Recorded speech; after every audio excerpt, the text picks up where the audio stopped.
Last episode, we got NeighbourHub created and the server running. Now we need to define what this app actually works with, the data. So in Serverpod, that means designing your models, and in Dartform, you do that visually. Now let's build the data foundation for NeighbourHub.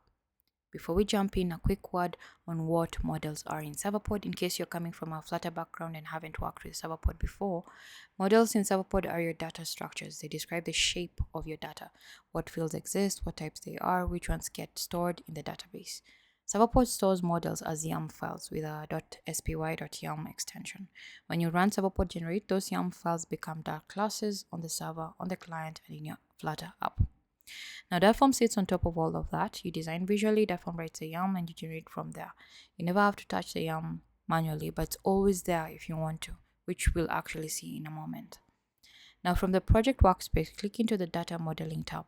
You'll land on the Models tab by default. The left panel is where all your models live. The right panel is where you design them. Right now, it's empty because we haven't created anything yet. Let's change that. So click the plus button in the left panel. You'll see two options, class and enum. A class is a data object. It can be stored in the database as a table or used as a plain dot class without persistence. Then we have an enum, which is a fixed set of named values, things like status, category, role. We'll create both today. Now let's start with a class. Give it a name. Serverpod uses Pascal case for model names, so the first letter is uppercase. The editor opens with two panels side by side. On the left, the visual editor. This is where you add fields, set types, configure indexes, and define relations. On the right, the live YAML preview. Watch this panel as we work. Every change you make on the left shows up here in the real time. Now, this is the actual file that will be written to disk when you save. You're not working with an abstraction, guys. You're working directly with the source. Now, let's add our first field. Click Add Field. You'll see a name input, a type dropdown, and options for nullability and scope. See that? The YAML preview just updated. Every field you add, every type you set, every option you toggle, it writes directly to the preview in real time. So if you know YAML and you want to verify what that form is generating, it's just right there. Always visible, always accurate. Now notice this field here. The nullable toggle is on for this one. That means this field is allowed to be null, which maps to a nullable column in Postgres. If you're not sure whether a field should be nullable, a good rule of thumb is if it's optional information, make it nullable. If it's required for the record to make sense, keep it non-nullable. And this option here controls whether the field is persisted to the database. So if you only need the field in memory for passing data around between client and server, you can mark it as API scope only, and it won't create a database column. Now let's save this model.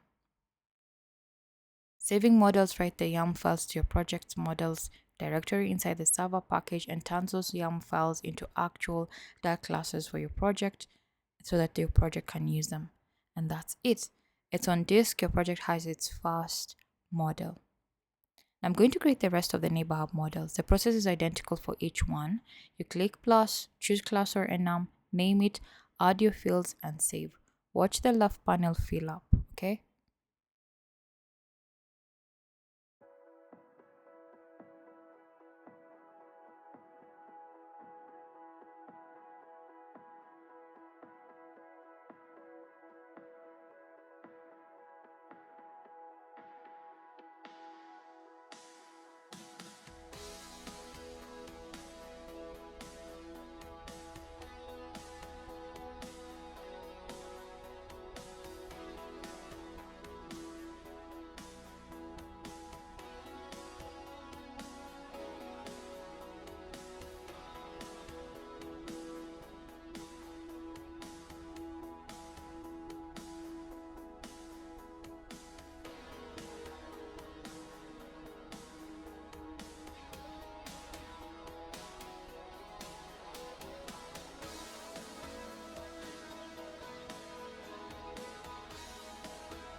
All the models are in and generated. Next, I want to show you something that I think is one of the most useful views in Dartform, the ER diagram.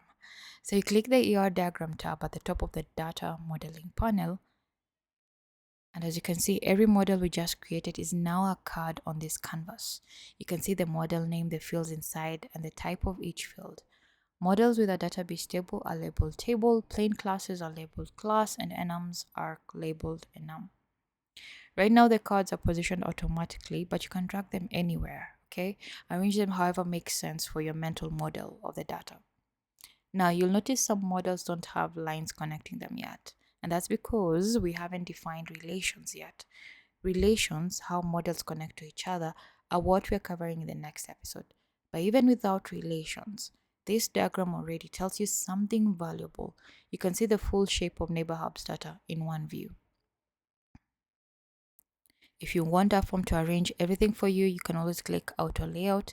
It uses a force-directed algorithm to space everything out cleanly. Now, this diagram isn't just for looking at, guys. It's a living map of your data architecture that updates every time you add or change a model. When your team grows, when you come back to this project after 6 months, when you're onboarding someone new, this is the first thing you show them, and you can download it too to view outside Dartform or for versioning to see the progress of your database. So before we finish this episode, there's one more step, and it's an important one. Generating code creates the Dart classes, but it doesn't touch the database yet. So to get your models as actual tables in Postgres, you need to create and apply a migration. Click the Create and Apply Migration button right here in the model panel. Dartform creates a migration file, which is a set of SQL instructions describing the changes to your database schema, and then applies it immediately. Now your tables exist in Postgres. Your models are in code and your database reflects them. The data layer is defined. NeighbourHub knows what it's working with. So in the next episode, we come back to that ER diagram and start connecting these models, defining relations, and setting up foreign keys. If you haven't downloaded Dartform yet, the link is in the description below. If this was helpful, subscribe so you don't miss the next one, and I'll see you in episode 4.